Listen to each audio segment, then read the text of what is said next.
So, you've definitely seen it on the shelves, you've heard people talking about it at the gym, but what is creatine, really? Today, we're going to cut through all the noise and look at what the actual science says about one of the most popular supplements in the world and how it really fuels our bodies. So, here's our game plan. We're going to start with the absolute basics. What even is this stuff? Then, we'll dive into how it works as our body's own little energy recharger. From there, we'll look at the actual proven benefits for performance, explore how it does more than just help with muscle, and finally, we'll tackle the big one: is it actually safe? All right, first things first, what is creatine? Before we get into all the cool science, we've got to clear the air. There are so many myths out there that it's a steroid, that it's some kind of weird chemical. So let's build a solid foundation of what it actually is. I want you to think about this for a second. That final all out push in a sprint, or finding the power to get one last heavy lift. Where does that sudden burst of energy come from? And just as importantly, why does it disappear so fast? The answer to both of those questions is all about the body's fastest energy system.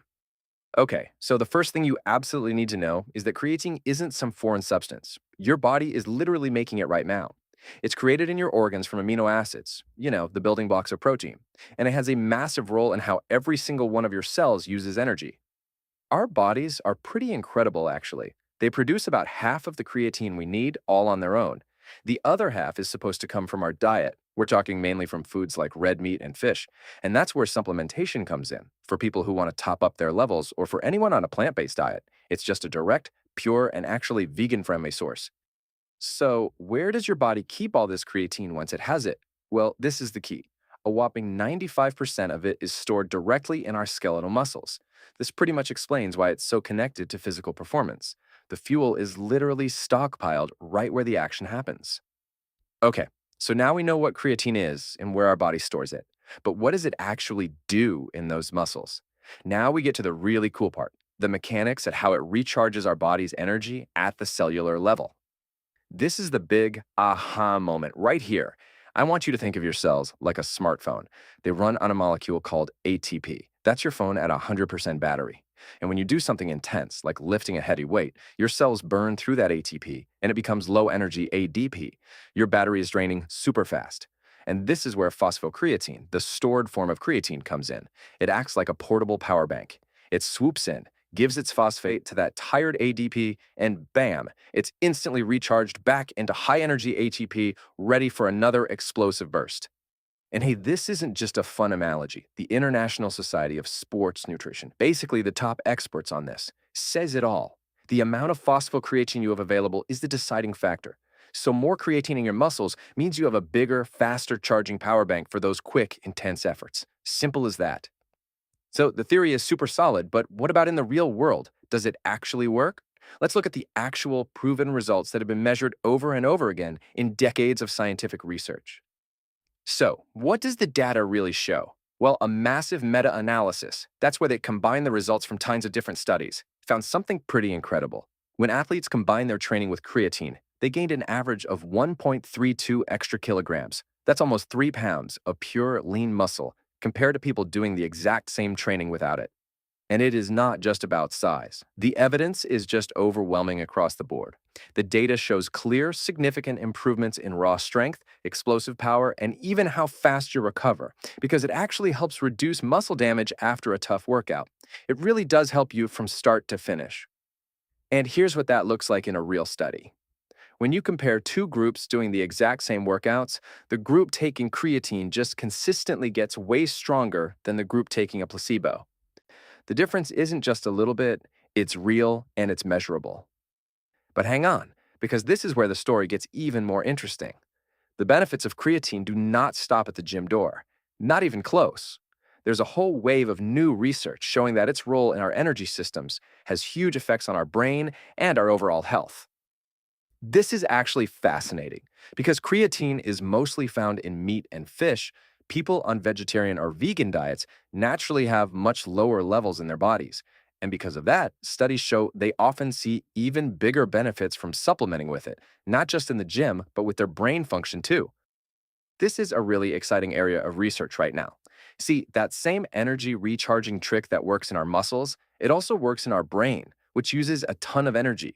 Studies are now suggesting that creatine can help with things like memory, it can help us maintain muscle and bone as we get older, and it's even being looked at for its potential to help in a whole range of clinical conditions. Okay, this is the big one. We've talked about all the good stuff, but what about the risks?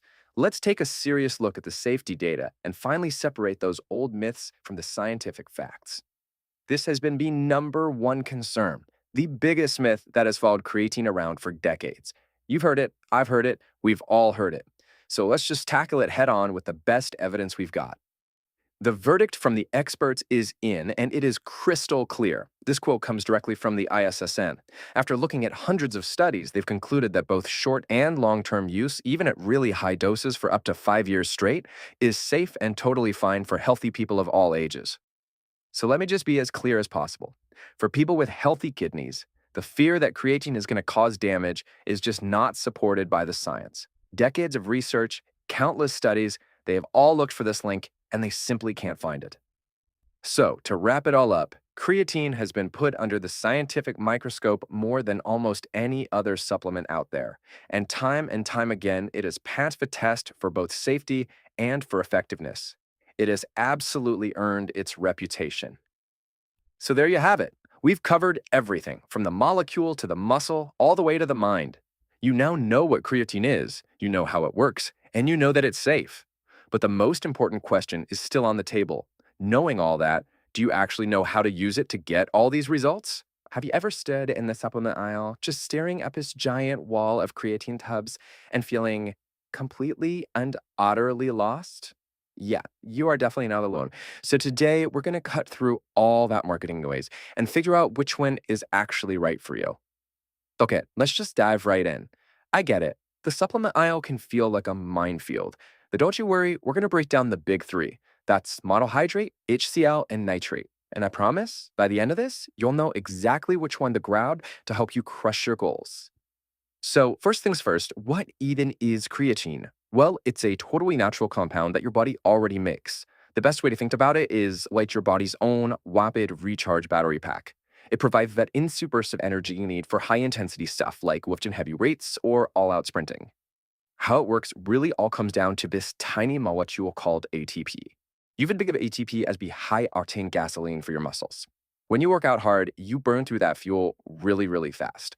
Creatine is what helps you basically refill the tank right in the middle of your workout, so you can keep going stronger and for longer. All right, let's meet the OG, the original, the most researched, and honestly, the most proven form of creatine on the entire market. This is the one that every single other type is compared against, and believe me, it's for a very good reason. Just take a look at these points here. They're not just claims, they are backed by literally thousands of clinical trials that consistently show that monohydrate boosts strength, helps build lean muscle, and seriously improves recovery. This isn't just some marketing hype. We're talking about solid, repeatable science. It stood the test of time because, well, it just plain works. And using it, it's incredibly simple. You don't need these complicated loading phases or to take massive doses. Nope, just a consistent 3 to 5 grams a day. That's all it takes to keep your muscle stores fully topped off so you can get all the benefits.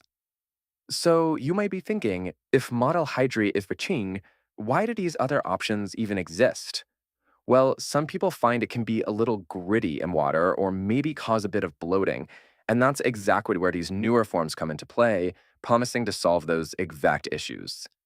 So first up, we have creatine hydrochloride, or just HCl. This version was basically engineered with one main goal in mind, to dissolve way better and way more easily in water. The big selling point here is all about comfort and convenience. Because it dissolves so well, you'll get that gritty texture that some people really don't like. And the idea is that this better solubility leads to better absorption, which could mean less stomach upset if you've got a sensitive system. And because of that better solubility and that proposed better absorption, the recommended dose is often a lot smaller than what you'd take with monohydrate. We're typically talking in that 1 to 3 gram range. Okay, next on the list is creatine nitrate. Now, this one's pretty interesting because it actually bonds the creatine molecule to a nitrate molecule. The goal here is to get a potential 2-for-1 effect. This one is super popular in pre-workout formulas, and the reason is that nitrate part, it helps with something called vasodilation, which is just a fancy way of saying it helps widen your blood vessels. That improves blood flow, and that's what gives you that awesome pump feeling during your workout. And yeah, just like HCl, good dosage for nitrate is also on the lower end, usually right in that 1 to 3 gram per day range. Okay, let's put them all side by side. Just look at that effectiveness row up top. Monohydrate is rated excellent for a very good reason. Now they're down to mixability. This is where HCl and nitrate really try to make their case. And finally, that price row at the bottom, yeah, that tells a very big part of the story. So look, here's the absolute bottom line when it comes to effectiveness. Monohydrate is backed by a mountain of evidence. I'm talking decades of research proving it works. The other two, they're promising for sure, but they are still playing catch up in the research department. It's not even close. And let's talk about value. Let's talk about your wallet. Creatine monohydrate is one of the cheapest and most effective supplements you can possibly buy, period. The newer forms are way more expensive, which means you're basically paying a premium for features like better mixability, not necessarily for better results. And of course, we have to talk about safety. This is huge. When it comes to safety, monohydrate has an incredible track record. It is one of the most studied supplements ever. And while the others are generally considered safe, they just don't have those same decades of long-term safety data to back them up. So, what's the final verdict? For the vast majority of people, the answer is crystal clear. Creatine monohydrate is the way to go. It gives you proven performance, it has an unmatched safety record, and it offers the best bang for your buck. You should only really consider the others if you have a specific issue, like bloating with monohydrate or if you're really chasing that extra pump from nitrate. But wait, here is the single most important thing to remember. No supplement is a magic pill. Creatine does not build muscle on its own. It works by helping your muscles work harder and recover faster when you train. You should really think of creatine as a supportive training partner. It's there to help you grind out that one last rep or finish that final brutal sprint, but you're the one who has to show up and put in the work. Consistency is what really unlocks your potential.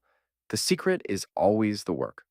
I really hope this cleared things up and that you feel way more confident about choosing the right creatine for you. But now I'm really curious to hear from you. Do you use creatine? Which type is your go-to? Let us all know about your experience down in the comments below.